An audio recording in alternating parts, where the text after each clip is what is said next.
বন্ধুরা কেকেআর কিন্তু 4 ম্যাচে 3টে ম্যাচ জিতে একটা ম্যাচ হেরেছে, কিন্তু এটা ভাগ্যের বিষয় যে ভালোবাসার বিষয় যে 100 পয়েন্টও খুব এগিয়ে আছে। সেই জন্যে যে জায়গায় ছিল কেকেআর সে জায়গা থেকে একটুও হারেনি। আর এর পরের খেলা যেটা হবে সেটা কিন্তু কেকেআরের ফ্যাসিলিটি থাকবে, যেহেতু কেকেআরের হোম গ্রাউন্ডে ইডেন গার্ডেন্সে খেলা হতে চলেছে। তো আজকের ভিডিওতে কিন্তু এটাই বলবো যে এর পরের খেলা কিন্তু কেকেআর ভার্সেস লখনৌর সাথে, এটা কিন্তু আমাদের হোম গ্রাউন্ডে, কলকাতার হোম গ্রাউন্ডে হতে চলেছে ইডেন গার্ডেন্সে। তো আজকের ভিডিওতে যে কথাটা বলবো সেটা কিন্তু কেকেআরের কী পরিবর্তন হতে চলেছে কেকেআর টিমে, সেটা কিন্তু অবশ্যই তোমরা এই ভিডিওতে জানতে পারবে। ভিডিওটা কিন্তু প্রথম থেকে লাস্ট পর্যন্ত দেখতে থাকো। চ্যানেল নতুন হলে, ক্রিকেটকে ভালোবাসলে অবশ্যই সাবস্ক্রাইব করে বেল আইকনটা বাজিয়ে একটুখানি পাশে থাকো, আর কমেন্টস করো যে কে জিততে পারে এই ম্যাচটাতে। তো বন্ধুরা পরের ম্যাচে যে কেকেআরের যে কী বড় বড় পরিবর্তন হতে চলেছে সেটা একটুখানি জাস্ট জেনে নিই। ফার্স্ট অফ অল আমি এখানে যেটা জানতে পেরেছি কেকেআর টিম ম্যানেজমেন্ট থেকে, সেখানে কিন্তু সাকিব হোসেন কিন্তু এখানে কিন্তু পরের খেলাতে চান্স দেবে কেকেআরের, এরকম একটা শোনা যাচ্ছে, বাট ততটাও শিওর না। কিন্তু অথচ একটা ক্লিক বেস পেয়েছিলাম, সেই জন্য আমি তোমাদেরকে জানিয়ে দিলাম যে সাকিব হোসেনকে হয়তো পরের ম্যাচে খেলাতে পারে।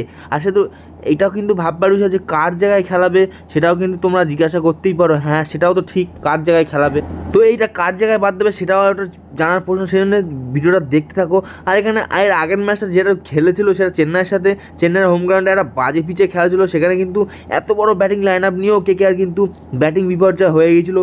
পাওয়ার প্লেতে হয়তো ভালো রান করলেও তারপরে কিন্তু রানটা তারা তাড়া করতে পারেনি। সেটা তো কিন্তু আগের ভিডিওতে আমি তোমাকে বলে দিয়েছি। সিরাজ শাহের একটা পার্টনারশিপ ছিল যেটা 34 রান করেছিল সিরাজ শাহের 32 বলে, সেটাও সে মানে কী বলবো, আর যদি 170 রান করতে আমি বলেছি বারবার, সেটা কিন্তু জিতে যেত। তো এটাই হলো ব্যাপার, হোম গ্রাউন্ডে কেকেআরের খেলা, আর এটা কিন্তু কেকেআরের অবশ্যই ম্যাচে জিততে হবে। আর এর আগের দিন কিন্তু অবশ্যই ব্যাটিং বিপর্যয় হয়েছে, ব্যাটিংয়ে কিন্তু কেউ ভালো খেলতে পারেনি, যেখানে কিন্তু পুরোটাই প্রায় ফলব হয়ে গেছে। সুনীল নারিন থেকে শুরু করে, সুনীল নারিন একটু ভালো খেলেছিল, আর রঘুবংশী খুব ভালো খেলছে, আর এখানে শ্রেয়স আয়ার একটু ভালো খেলেছিল। বাট তারপর কিন্তু এখানে আমাদের যেটা বলা যাচ্ছে সেটা কিন্তু একটা হারলে অবশ্যই বোঝা যায় না, এখানে অনেক কটা খেলাও বাকি আছে। তার দিক দিয়ে দেখতে গেলেও রমনদীপ সিংয়ের কিন্তু ফর্মটা অতটা ভালো না, যে জায়গায় নামছে সেই জায়গায় নেবে কিন্তু কিছু করতেও পারছে না। আর ভেঙ্কটেশ আয়ারের দেখতে গেলেও কিন্তু সে কিন্তু অতটা ভালো খেলতে পারছে না, ফর্মহীন দেখা যাচ্ছে। যেহেতু একটা ম্যাচই হেরেছি আমরা, এখনও আমাদের সাথে আমাদের এখনও অনেক ম্যাচ বাকি আছে, সেটার দিকে তাড়া করে আমাদের কিন্তু ম্যাচটা জিততে হবে।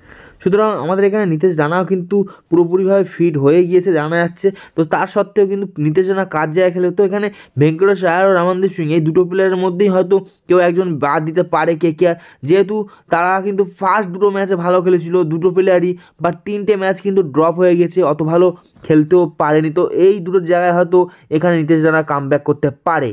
আর এখানে একটুখানি যদি দেখতে পারি আমরা মিচেল স্টার্ক, সেও কিন্তু পরপর 3টে ম্যাচ কিন্তু অতটা ভালো ফর্ম করতে পারেনি, বাট দিল্লির বিরুদ্ধে ফর্ম দেখিয়েছে। কিন্তু দিল্লির বিরুদ্ধে যা টার্গেট দিচ্ছিল কেকেআর সেটা না ফর্ম দেখালেও চলে যেত, কারণ কেউ যদি বল করতো সেই উইকেট পেত।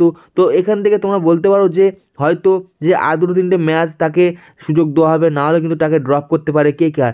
আর সবাই এখানে বলতে পারে 25 কোটি প্লেয়ার কেকেআর ড্রপ করবে না, তো সেদিক দিয়ে দেখতে গেলে তো এখানে কিন্তু ফর্মটাই মেন। ফর্ম যদি না ভালো থাকে তাহলে অবশ্যই খেলিয়ে কোনো লাভ নেই, সেই জন্য হয়তো দুষ্মান চামেরাকে খেলাতে পারে মিচেল স্টার্ককে ড্রপ করিয়ে।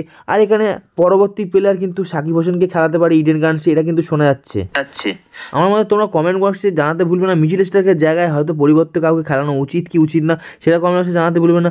আর এখানে নিতেশ রানা যে ইনজুরি থেকে রিলিফ পেয়ে গেছে, কাকে বাদ দিয়ে নিতেশ রানাকে খেলানো উচিত? আমার মতে হয়তো ভেঙ্কটেশ আয়ারকে বাদ হবে, যেহেতু নিতেশ রানা 3 নম্বরে খেলতে পছন্দ করেন, সেই জন্য ভেঙ্কটেশ আয়ারকে হয়তো বসিয়ে নিতেশ রানাকে খেলাবে। আর এখানে পরবর্তী সময়ে কিন্তু এখানে পরবর্তী ম্যাচে কিন্তু সাকিব হোসেনকে খেলাতে পারে, যেহেতু ইডেন গার্ডেন্সে। আর এখানে যেটা বলা যাচ্ছে যে হার্ষিদ রানার চোটটা এখনও কিন্তু অতটাভাবে ভালো হয়নি, সেই জন্যে তার জায়গায় হয়তো সাকিব হোসেন খেলতে পারে নেক্সট ম্যাচে। আর আজকে ভিডিওটা যদি ভালো লেগে থাকে লাইক শেয়ার কমেন্ট করতে একদমই ভুলো না। কেকেআরকে যদি ভালো লেগে থাকে অবশ্যই সাবস্ক্রাইব করে দিও, বেল আইকনটা বাজিয়ে পাশে থেকো।